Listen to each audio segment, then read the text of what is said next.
seated. Good Shabbos, good morning.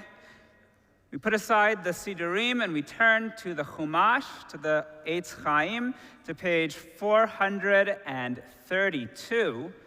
And the Torah reading this morning is Parashat Yitro, which begins in Shmot, Exodus chapter 18, verse 1.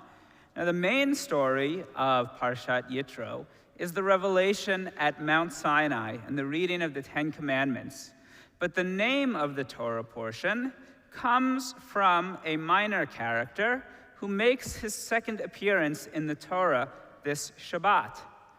Earlier in the book of Exodus, when Moses runs away from Pharaoh, he flees to the distant country of Midian. And it's there at the well, the popular meeting place, he meets Zipporah, who would go on to be his wife. And her father is a man named Yitro. And according to the earlier story, he serves as the Kohen, or the priest of Midian. And the Torah doesn't tell us any more about the faith that he serves, but when Moses is in need and has no place to go, he takes Moses into his home and gives him a job as a shepherd for his flocks. And Moses becomes close to his father-in-law and goes and asks his blessing before later returning to Egypt to begin his mission. Yitro again appears at the beginning of the Parsha this morning when he brings Moses' wife and sons from their home in Midian and meets Moses and the Israelites in the wilderness.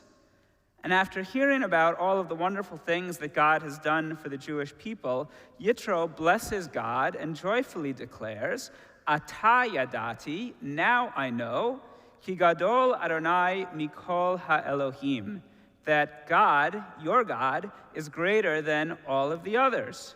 And then, because he was a priest, he offers a sacrifice. And because he was with the Jewish people, they all sit down for Kiddush lunch afterwards. And once he is settled in the camp, we will read about his advice to Moses about better leadership. Now, the rabbis of the Talmud and later commentators are fascinated by the character of Yitro and his role in the Jewish story.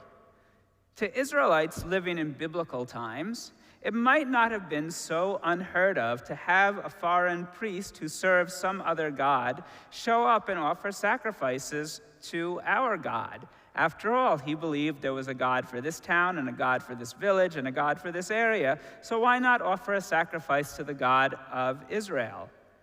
But to later Jews who lived in exile after the destruction of Jerusalem and the end of the temple, to them, Judaism was a religious practice with clear boundaries, and because of our history, a great distrust of other religions. So commentators struggled with the character of Yitro, Moses' non-Jewish father-in-law, who comes and offers a sacrifice to God. Ramban Nachmanides, the Spanish Torah commentator from the 1200s, comes up with an interesting reading of the scene of Yitro's sacrifice. He explains that Yitro was so inspired by the story of the Exodus that he decided to convert from his pagan faith to Judaism. He arrives in the camp, he has a brit milah, he immerses in the mikveh, and then, as was the practice described in ancient times, the final step of his conversion was to offer God a sacrifice. The meal that he sits down to with Moses and the elders is what is described as a seudat mitzvah, or a celebration of his conversion. This is both an anachronistic reading of the Torah text, but also a beautiful interpretation that I think makes the story more relatable. Now, Ramban is basing his reading on a much older tradition from a 2nd century midrash called Mechilta de Rabbi Ishmael.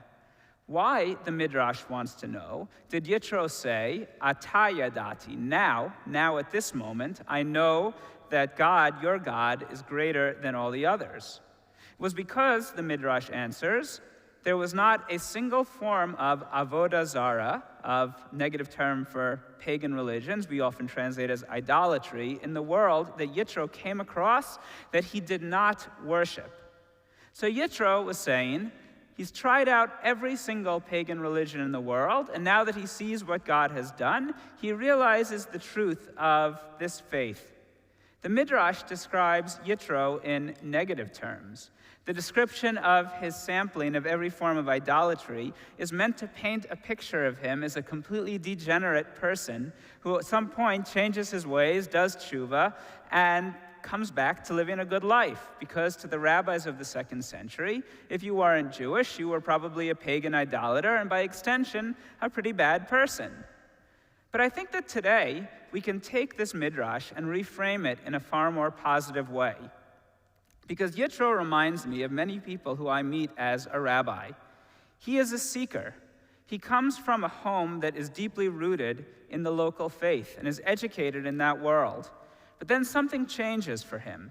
His religious faith no longer meets his needs, and his teachers and his family just double down on the old rigid answers they've always given him.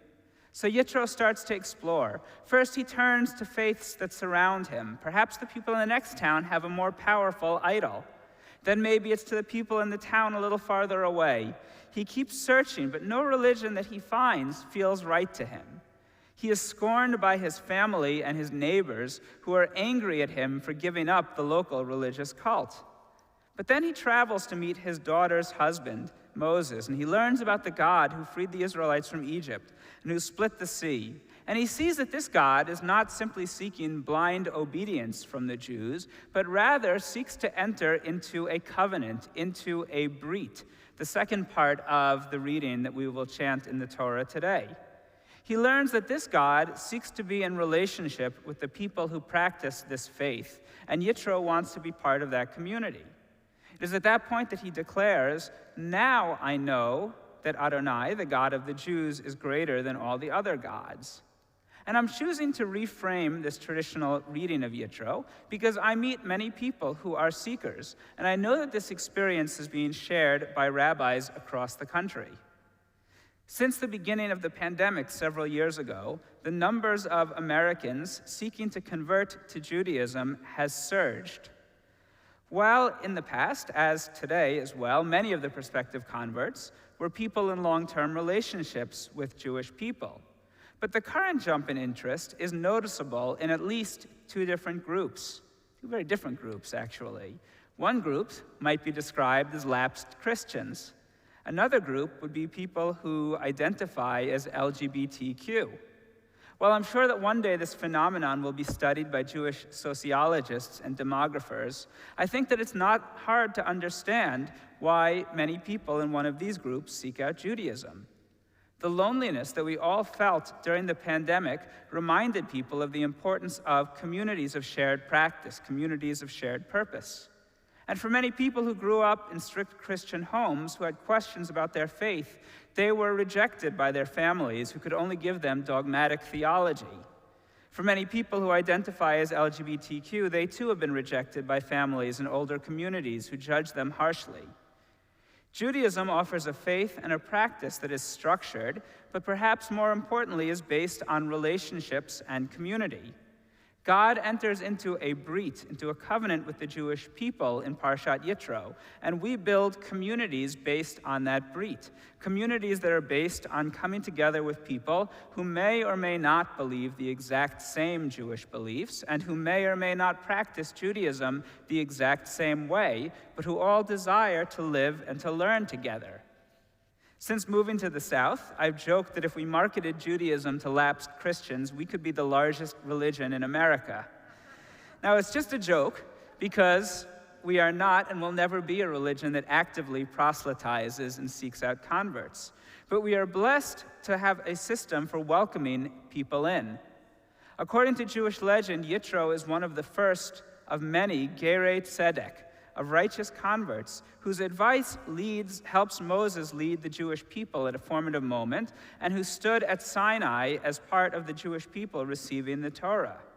Perhaps his story appears in the Torah right before the revelation at Sinai and the Ten Commandments to remind us the importance of welcoming new people into that very same covenant that began in Parashat Yitro. Last week, I began to teach our Introduction to Judaism program. It is a months-long program designed by the American Jewish University to provide a broad introduction to many areas of Jewish life. And included in this class are many people who hope to soon begin their lives as Jewish people. Their education does not only take place in the classroom, but here in the broader community.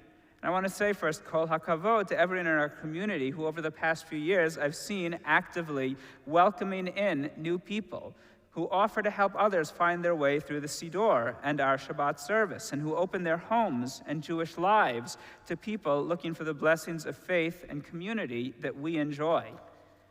Parashat Yitro reminds us that as much as Yitro, who represents converts, people who were not born Jewish, can learn from Moses, people who were born Jewish, Moses, people who were born Jewish, have just as much to learn from Yitro, the people who come into the community who are amazed by the beauty of Jewish traditions and who want to make them their own.